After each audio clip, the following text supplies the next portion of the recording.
Bom dia, boa tarde, boa noite. Vamos aí para mais uma talk do VS Summit, mais uma edição aí. Meu nome é Alex Alves, sou coordenador de engenharia .NET pela Acerto e tenho aproximadamente aí mais de 10 anos na área de TI, na área de desenvolvimento, e vou estar com vocês aí hoje falando um pouco sobre multitenancy, né? Como que a gente administra nossos clientes com essa estratégia, o que que é e como que a gente coloca isso em prática. Bom, pessoal, primeiramente, né, o que que é multitenancy? Antes de a gente começar a aprofundar mais sobre o tema, vamos tentar desmistificar ou ressignificar ou significar essa palavra, né? Ou melhor, né, o que que seria um tenant? Traduzindo aí para o português, né, um tenant nada mais é do que locatários ou inquilinos, né? E quando a gente pega essa tradução e leva um pouco para o lado da computação, para o desenvolvimento de software, seriam os famosos clientes ou usuários, né, que vão utilizar o nosso sistema, o nosso software. Mas para que serve isso? Né? Por que a gente está aqui conversando sobre isso? Por que eu estou falando sobre multitenancy? Né? Bom, quando a gente fala sobre construção e disponibilização de algum tipo de software, de algum tipo de sistema, a gente fala sobre multitenancy, nem que seja indiretamente. Ou seja, é um software que foi desenvolvido para suportar múltiplos inquilinos ou clientes. Então, resumindo aí esse termo, né, é uma aplicação que emprega multitenancy, é uma aplicação que se preocupa em segregar as informações de cada cliente. Então, ou seja, eu tenho N locatários, um ou N locatários, e cada locatário, cada inquilino tem suas próprias informações, tem seus próprios dados que foram gerados naquele sistema, né? E para isso, né, para fazer a segregação, para utilizar esse conceito, a gente tem algumas estratégias que a gente já vai logo ver. Que são essas estratégias, né? A gente tem single tenant, multi-tenant e hybrid tenant. Vamos falar sobre cada uma delas. Então a primeira estratégia aí, que é o single tenant, e talvez até conhecida aí pelos mais antigos, eu, por exemplo, já trabalhei em sistemas que eram single tenant e atualmente até vejo alguns sistemas nesse modelo, é quando você possui alguma instância, né, da sua aplicação para cada cliente, né? Então o foco dessa aplicação é ter o isolamento total dos dados e a aplicação em si. Já a segunda estratégia, né, e talvez a mais utilizada atualmente, que é o multi-tenant, essa estratégia é quando todos os clientes têm acesso a uma mesma instância da aplicação e a mesma base de dados também. Então, essa aplicação ela tem que ser capaz de definir quais dados o usuário ou o cliente possui acesso, que são daquele inquilino específico. E aqui a gente consegue dar uma ênfase na utilização de recursos computacionais, porque a sua aplicação tem que ter uma inteligência suficiente para definir quais dados são de cada cliente, são de cada inquilino. E a última estratégia, e também não menos importante, é o Hybrid Tenant, que seria uma solução que implementa, vamos dizer assim, o melhor dos dois primeiros mundos aí, que é o Single Tenant e Multi-Tenant. Por que eu estou falando isso? Né? Quando a gente tem vários clientes, né, que pode acessar a mesma instância da aplicação, mas ainda assim essa aplicação não quer ser um multi-tenant, né, difundir uma base de dados igual para todo mundo, a gente consegue segregar a informação em diferentes bases de dados. Então, quando a gente fala de hybrid tenant, a gente tem uma mesma instância de uma aplicação e essa mesma instância tem N bases de dados e cada base de dados pertence ou representa um inquilino ou um locatário específico. E aí, com isso, a gente consegue ter já também um isolamento significativo das informações, dos dados. A gente, por consequência, consegue diminuir também a carga em cima do banco de dados com isso, né? Então, cada cliente vai ter sua base de dados, a gente não infla uma base de dados específica ali com todo mundo.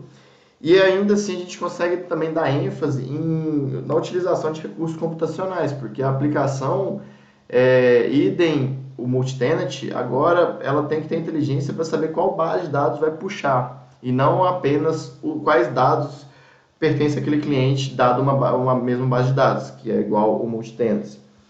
Mas aí vem a pergunta, né? Quando que eu uso alguma estratégia? Existe alguém utilizando essas estratégias? como que eu implemento isso ou vejo isso no mundo real, né? Não só na teoria.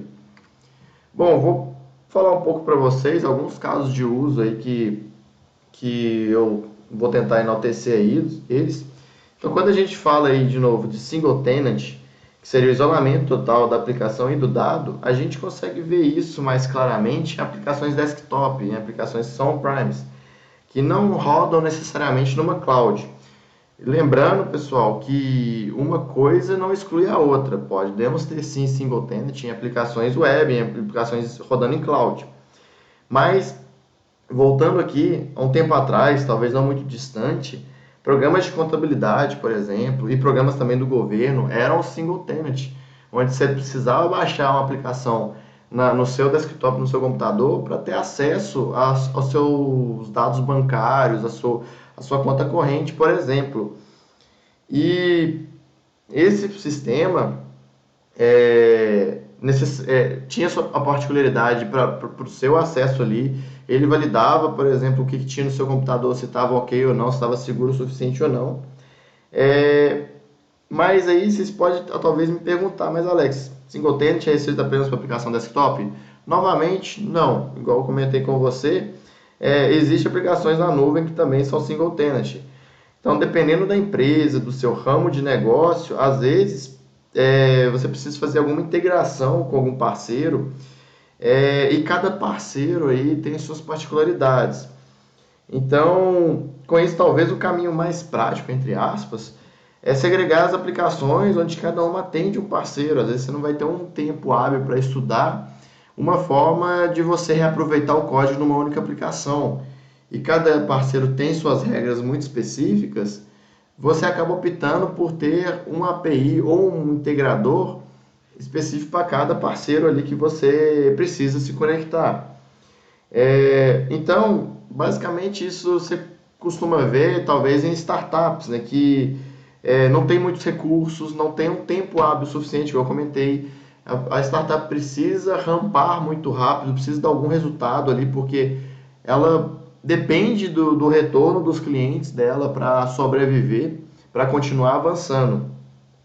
E ao contrário disso, a gente tem o multi-tenant, né, que pode também abranger o hybrid tenant nesse bolo.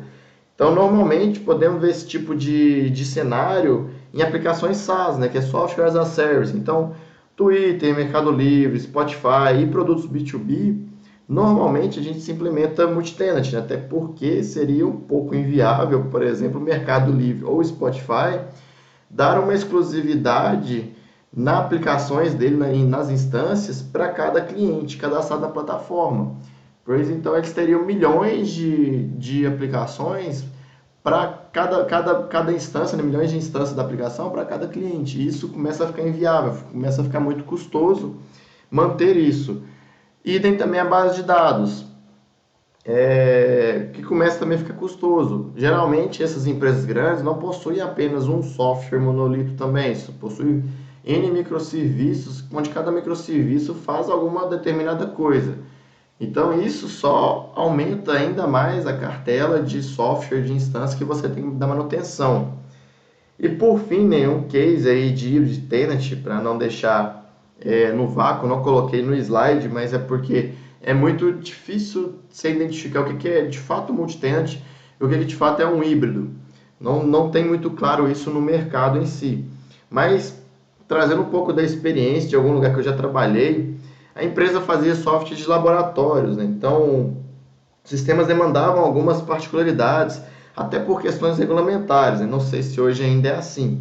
Então, essa particularidade seria segregar 100% dos dados de cada laboratório, onde o cliente do laboratório e o próprio laboratório não poderia correr o risco de acessar dados de outros. Então, você tem seu prontuário, você tem seus exames, não pode, de certa forma, vazar para algum outro inquilino, para algum outro usuário, e muito menos para laboratórios, vamos dizer assim, concorrentes ou até mesmo parceiros, né?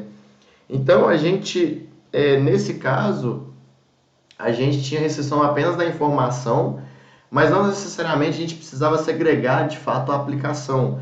Pelo número de laboratórios, ou seja, de clientes, ficava inviável manter N aplicações rodando para cada cliente. Então, que a gente fazia? A gente segregava a base de dados, cada laboratório acessava uma única instância da aplicação e a mesma instância da aplicação, e para cada laboratório, para cada cliente, essa aplicação tinha inteligência suficiente de se conectar a diferentes bases de dados, de acordo com quem estava demandando ali alguma ação, alguma requisição ali. Então, pessoal, sabendo dessas diferentes estratégias, alguns casos de uso que existem na vida real, como que a gente define o que utilizar, né?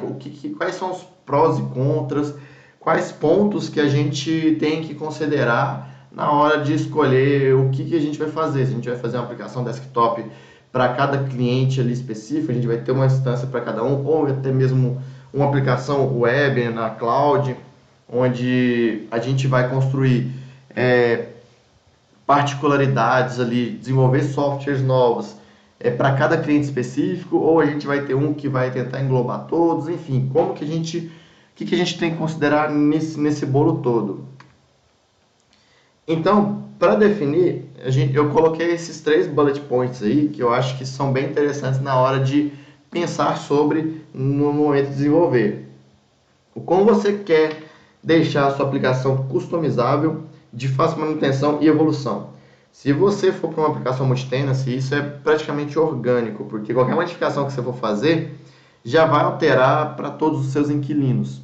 Então, quando a gente fala de multi-tenant, geralmente a gente fala de cloud. Quando você altera uma API ali, todos os seus clientes já estão atualizados com aquela API, porque ela é única, é uma única instância, está no único lugar. Então, todo mundo acessa aquela instância e já pega por default, por padrão, aquela atualização que você já fez. Por outro lado, também a gente tem que considerar a segurança, né? Até regulamentações da área que você está desenvolvendo, igual comentei anteriormente. Então, por mais que a segurança hoje está muito avançada, segregar 100% das aplicações de dados mitiga muito o risco e de alguma interferência também ao processar alguma coisa que não é daquele inquilino em si. Outro ponto, quando a gente fala de single tenant, a gente normalmente atribui a responsabilidade de manter a aplicação e os dados para o seu inquilino. A gente só desenvolve, fabrica. No caso lá do laboratório, era a responsabilidade de cada laboratório guardar as suas próprias informações.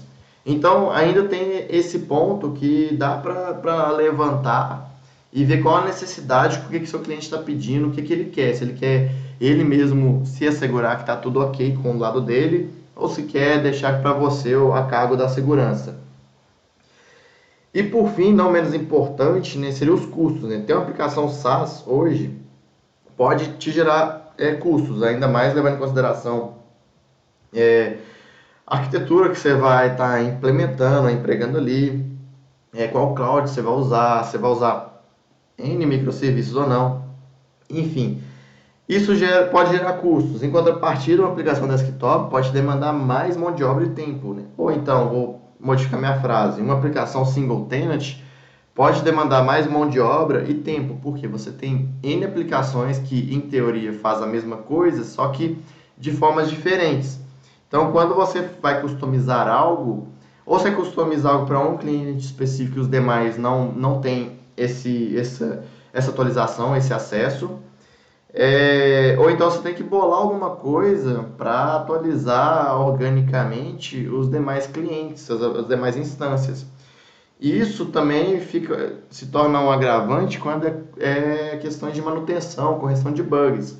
Se você identifica que existe algum bug em algum cliente, em algum inquilino, em alguma instância daquele inquilino, provavelmente esse mesmo bug vai estar nos demais inquilinos, nos demais clientes.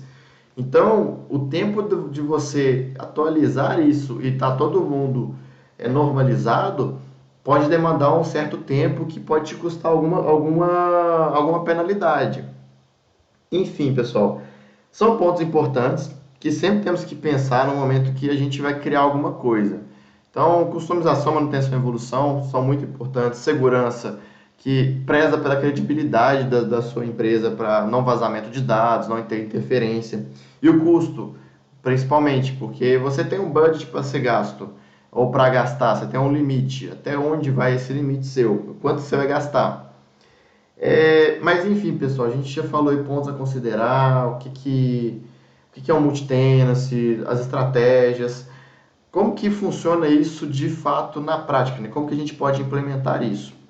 Vou mostrar aqui brevemente para vocês um sisteminha, vou fazer um live codezinho aqui, explicar um código para vocês, de uma aplicação híbrida. Vou tentar pegar o melhor dos dois mundos, do single tenant e do multi-tenant, criar uma aplicação híbrida, e para isso eu vou usar o Visual Studio 2022, .NET Core 7, e a base de dados, onde vai conter as informações, vai ser o MongoDB. E o que eu vou tentar implementar? Vai ter uma aplicação, onde essa aplicação vai receber N clientes, e cada cliente vai ter sua base de dados específica. Então, basicamente, vai ser isso. E essa aplicação, o que ela se trata? Vai ser uma plataforma para e-commerces.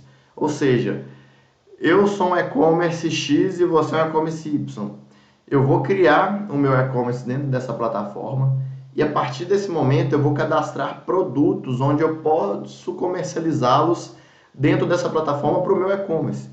Então, ou seja, eu tenho meus produtos específicos, você tem seus produtos específicos, mas os produtos não se interagem, eles não são os mesmos, não. Por mais que você, sei lá, venda um livro X e eu também venda o mesmo livro X, esse livro vai existir nas duas bases de dados. Eles não eles vão coexistir, vamos dizer assim.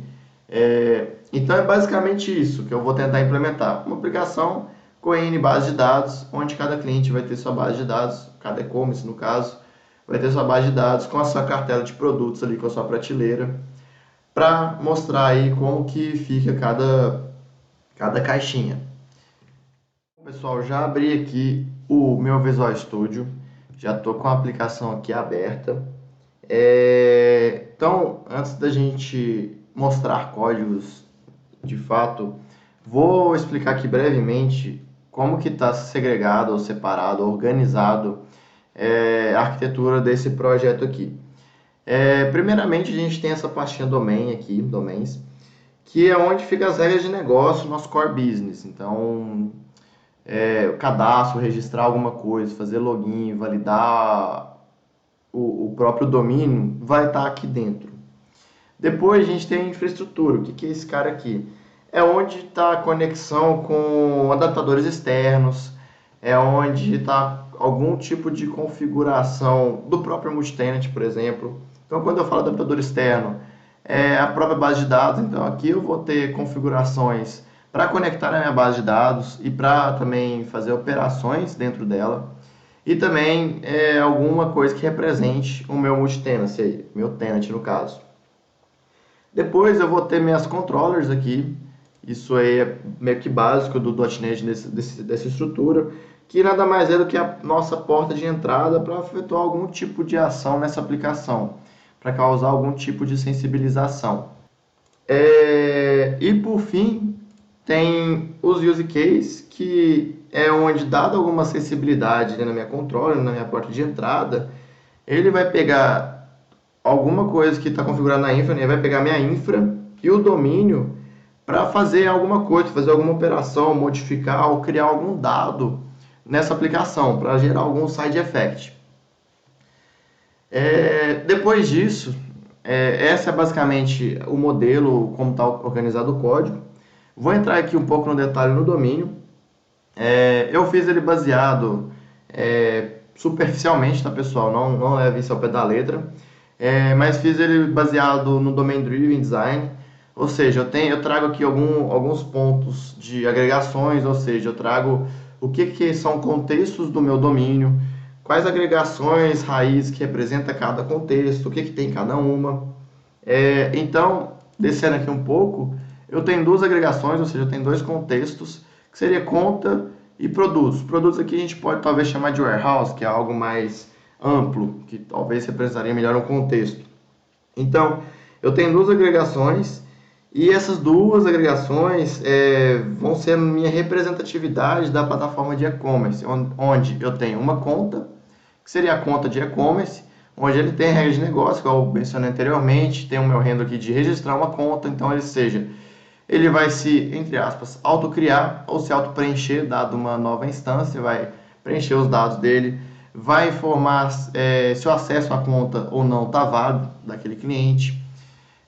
Basicamente isso e demais alguma outra validação que seja necessário. E aí eu não vou entrar no detalhe, mas será se o CPF está ok, se está válido, se o nome está de acordo com o padrão que eu gostaria que tivesse, enfim, N coisas. E produto é a mesma coisa, eu vou ter uma agregação de warehouse, uma agregação de produto, onde eu vou ter minha regra de negócio de adquirir ou registrar algum produto, que eu chamei de adquirir um produto. Então, o meu e-commerce vai adquirir um produto para disponibilizar na plataforma dele, na prateleira dele. Dado isso, pessoal, onde que se encaixa o multi-tenancy nesse projeto, né? De onde que vem, como utiliza, enfim. Primeiro, vamos falar aqui de onde que vem o multi-tenancy. Como que eu identifico um inquilino? Como eu identifico um cliente, um usuário? Bom, logicamente é pela minha porta de entrada. Então eu tenho minhas controllers aqui, eu tenho minha porta de entrada da minha API, e nessa porta de entrada eu obrigo o cliente ou usuário a se identificar a todo momento. Então, qualquer operação, qualquer sensibilização que vai ser feita na porta de entrada, eu pergunto, olha, qual cliente que está querendo fazer isso? Deixa eu validar se esse cliente existe ou não. Então, quando eu entro na conta aqui, ou em produtos, eu peço, aqui via cabeçalho, qual usuário que está chamando esse endpoint. Aqui talvez não está no melhor nome, mas basicamente eu peço para o usuário informar o CPF dele. Como que eu pego isso? Quando eu vou fazer um cadastro de um usuário, eu informo o nome, CPF, e-mail e senha. Basicamente isso. E o CPF e a senha são as chaves para me fazer o login do usuário. Então o CPF sempre vai estar sendo trafegado na minha aplicação ou entre as aplicações.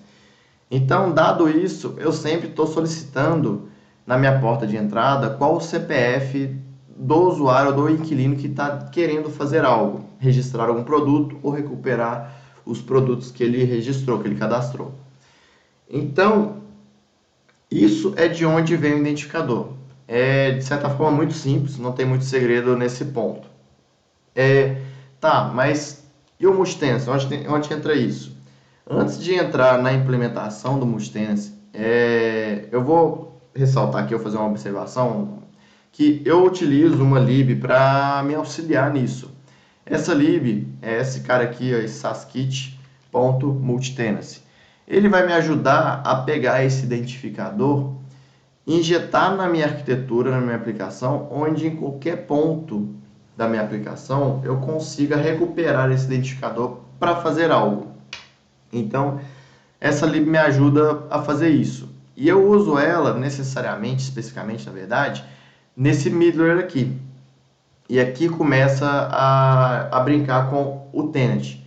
O que eu tenho aqui? Eu tenho basicamente um interceptador de requisição, onde eu tento recuperar o cabeçalho ali, um cabeçalho específico da minha requisição, que no caso é esse x-user, x-user. E dado que eu consiga recuperar esse valor, eu salvo ele na minha classe AppTenant. Nessa classe aqui eu posso salvar qualquer coisa aqui dentro. No caso eu só estou salvando o CPF, que é o que me interessa nesse momento e nesse exemplo. Então, esse AppTenant, onde que ele fica? Na minha infra. Então, eu tenho meu multitenant aqui, eu tenho meu AppTenant, que ele é vamos dizer assim, um contexto do meu tenant. Que é as informações que eu preciso conectar com aquele tenant ali. Então, eu tenho esse middleware, que ele é dessa interface, que é do Saskit Multitenancy, e eu registro um contexto para o usuário que eu estou interceptando. Então, dado esse contexto, eu crio uma instância nova para esse contexto, para aquela requisição ali. É scoped o ciclo de vida dela. Então, enquanto a requisição durar, o meu tenant para aquela requisição vai estar ali, onde eu vou poder fazer alguma tratativa. Enfim, é assim que eu começo a brincar com o meu tenant ou com o meu inquilino. Eu identifico eu intercepto quem que está chamando a minha API, via cabeçalho da requisição, via porta de entrada, e dado isso eu crio um novo contexto ou seja, eu identifico ou crio um novo inquilino para aquela requisição e a partir daí eu consigo utilizar essa informação para definir alguma base de dados, por exemplo, para definir quais dados eu vou puxar para aquele cliente, se for multitenant também. Mas enfim, dado esse ponto, eu utilizo esse cara dentro da minha infra para definir a minha base de dados. Então, quando eu tenho meu contexto aqui, que é o que? Contexto da minha base de dados é onde eu vou me conectar. Eu me conecto a uma string de conexão ali, algum servidor, eu me conecto a algum servidor e dentro desse servidor eu posso ter N bases de dados, onde a base de dados é basicamente o meu tenant. É basicamente a identificação do inquilino que está tentando se conectar. Então é nesse ponto que o recurso computacional que eu preciso. A minha aplicação tem que ser inteligente o suficiente para identificar o usuário, registrar esse usuário naquela transação, naquela requisição ali que está ocorrendo, e para isso definir se eu estou no hybrid tenant, eu vou conectar alguma base específica e essa base vai ter todos os dados daquele inquilino, ou então, dado uma mesma base, que é o caso de multitenant, definir quais dados pertencem a esse mesmo cliente, a esse inquilino em si. E aí, pessoal, basicamente é isso que a gente tem de código, é isso que a gente tem da arquitetura da aplicação. É, de certa forma, bem simples, mas vamos ver se funciona mesmo na prática. Vamos rodar esse cara aqui para ver se realmente eu consigo criar N bases de dados e manipular as bases sem que um usuário interfira nos dados do outro. Então eu vou executar ela aqui, dei um play aqui, vou esperar ela subir. Já está subindo, beleza, carregou aqui, está carregando o meu Swagger. E aí, pessoal, a aplicação está nova aqui, vamos supor que eu sou um e-commerce, eu sou, por exemplo, a Casa Bahia, eu quero me registrar nessa plataforma para meter uma plataforma de e-commerce. Basicamente, eu vou ter o identificador do usuário, no caso ele está sendo CPF, não necessariamente precisa ser porque eu não estou validando se o CPF é válido ou não, mas para tentar ser um caso mais realístico, vou pegar um CPF aqui, válido, copiei ele aqui, vou identificar o usuário, vou colocar o nome, sei lá, Casas Bahia, vai ter o e-mail admin@casasbahia.com.br e a senha 123456. Vou executar. E aí, eu vou cair naquele middleware que eu comentei com vocês.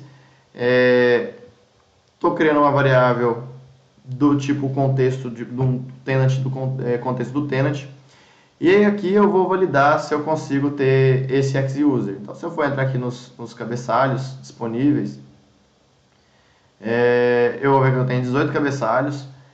E se eu for entrar aqui nas chaves, eu vou ver que o X-User eu estou recebendo esse cara aqui.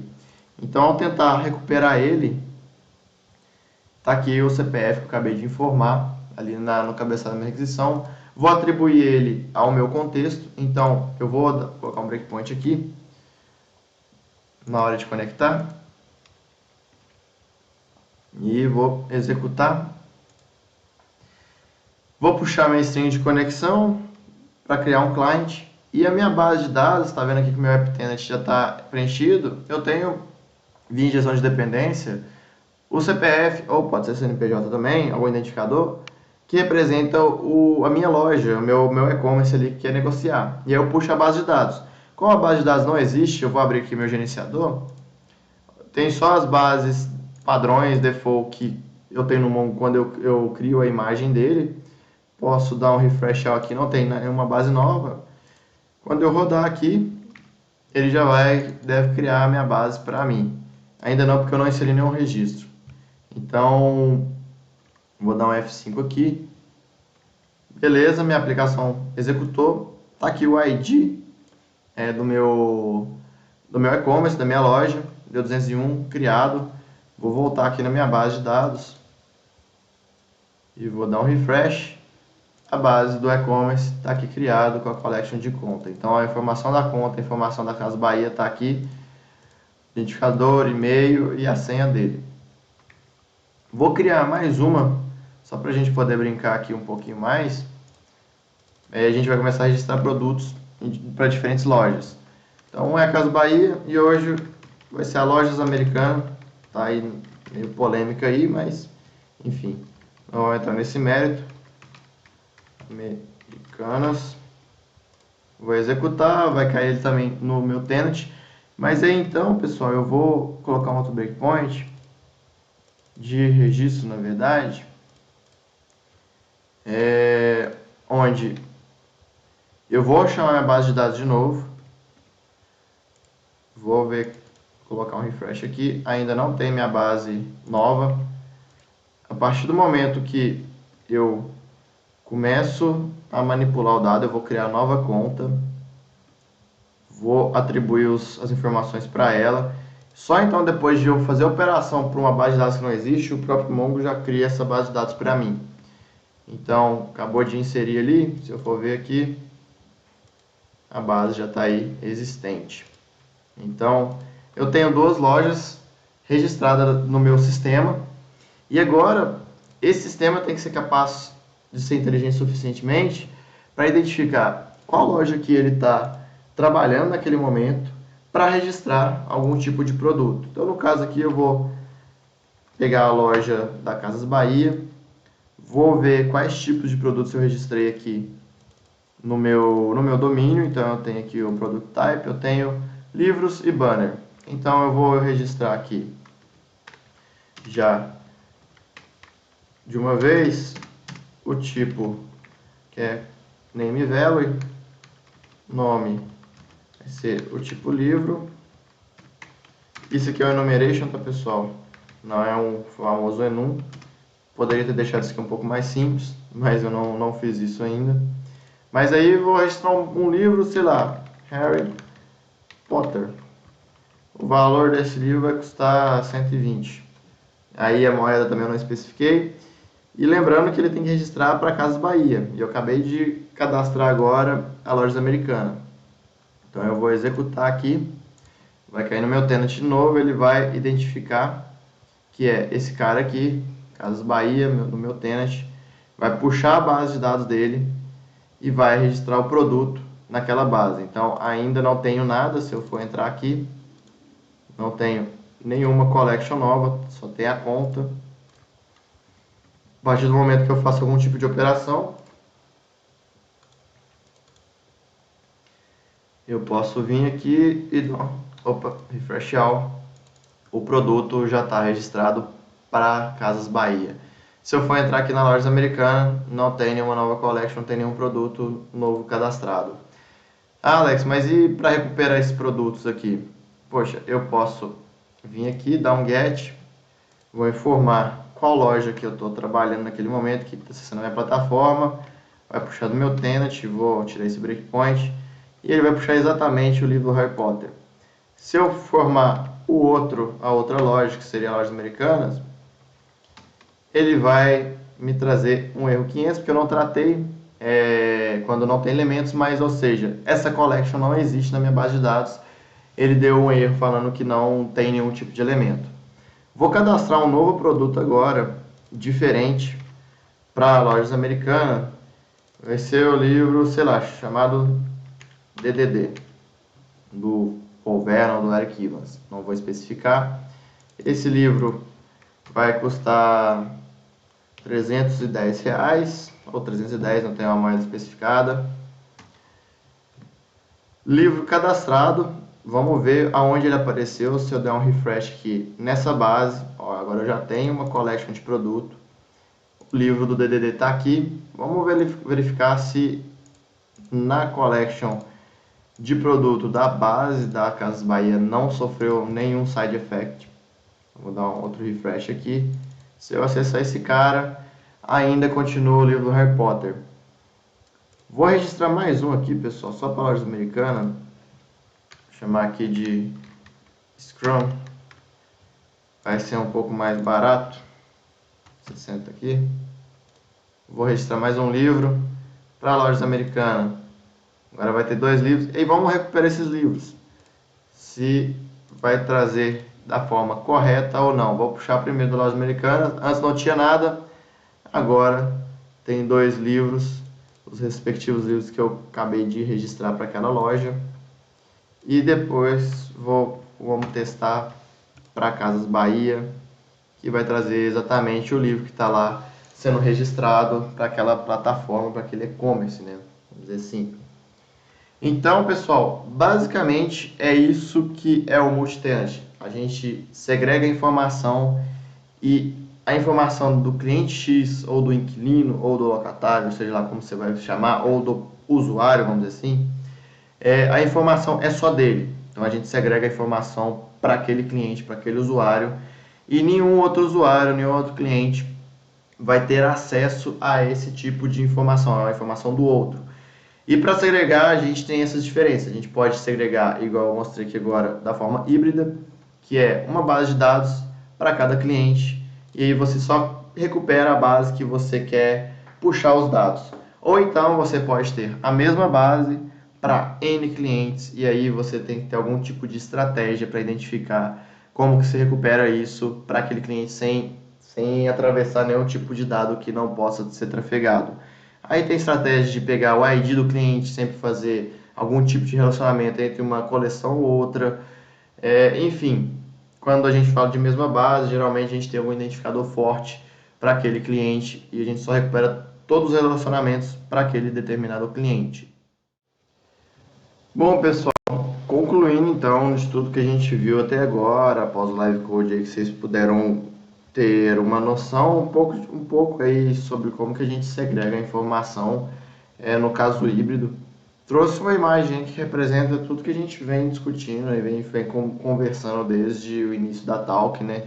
Que é quando a gente tem single tenant, que é a primeira imagem aqui, a gente tem cada cliente acessando uma aplicação específica para aquele cliente, onde essa aplicação tem uma base de dados específica também focada naquele cliente. Ou seja, para cada cliente eu tenho uma instância específica para cada um e uma base de dados também para cada um. Então eu tenho a segregação, a separação 100% de aplicação e base de dados, ou seja, 100% da informação e do processamento desse tipo de informação também. Quando a gente fala de tenants híbridos, a gente fala da segunda imagem, onde a gente tem N clientes que acessa uma única instância da aplicação e essa instância começa a ter uma certa inteligência para acessar as bases de dados referentes a cada cliente, ou seja, cada cliente tem sua base de dados específica, mas é uma única aplicação, uma única instância compartilhada ali, vamos dizer assim. Então, cada cliente acessa uma aplicação compartilhada, onde N clientes podem acessar essa mesma aplicação, mas ela já começa a ter uma inteligência de fato aí para definir ou distinguir qual banco de dados é para aquele cliente. Diferente do primeiro ali, a aplicação não precisa ter essa inteligência porque a aplicação já tem uma base de dados e tudo é específico para um único usuário, um único inquilino ou um único locatário. E a última imagem aí, que é o multitenant, de fato, a gente tem N clientes, vários clientes aí, acessando uma aplicação compartilhada, ou seja, a mesma aplicação, e essa aplicação tem apenas uma base de dados, onde as informações de cada cliente estão nessa mesma base de dados. E aí, a aplicação ainda precisa ter inteligência para distinguir quais dados são de cada cliente numa única base de dados.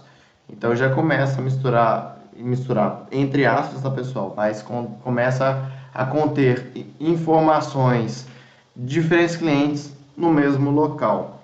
E lembrando que não necessariamente quando a gente segrega a base de dados, segrega as aplicações e tal, precisa estar em mesmo servidor. A infra pode ser também diferente, a infra pode ser segregada. Aí depende da necessidade.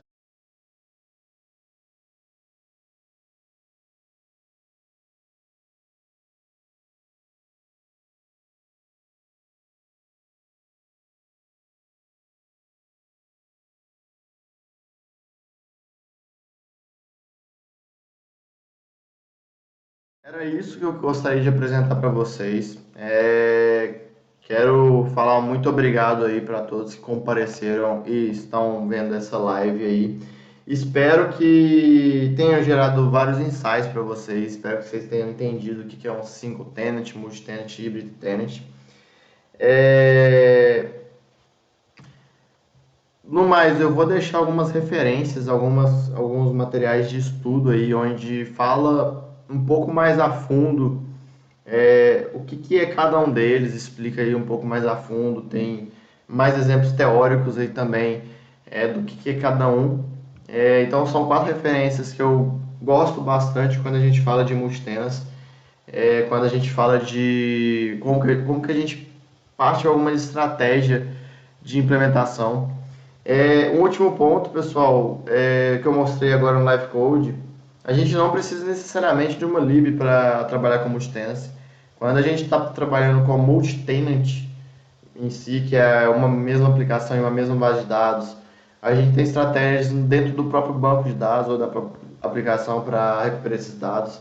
E quando a gente tem bases diferentes, a gente também pode criar a nossa própria lib para fazer isso. A gente não precisa depender de algo externo assim. Mas vai da estratégia de cada um, de como cada um quer desenvolver, a facilidade que quer adquirir ali. E pessoal, caso alguém tenha alguma dúvida, queira conversar mais sobre a respeito, quer trocar alguma ideia, quer saber alguma opinião ali, de, poxa, eu quero desenvolver single tenant, será que vale a pena, será que não vale? Tem um caso XYZ, um caso de uso assim, assim, assado, ou quero partir para um caso híbrido, será que vale a pena?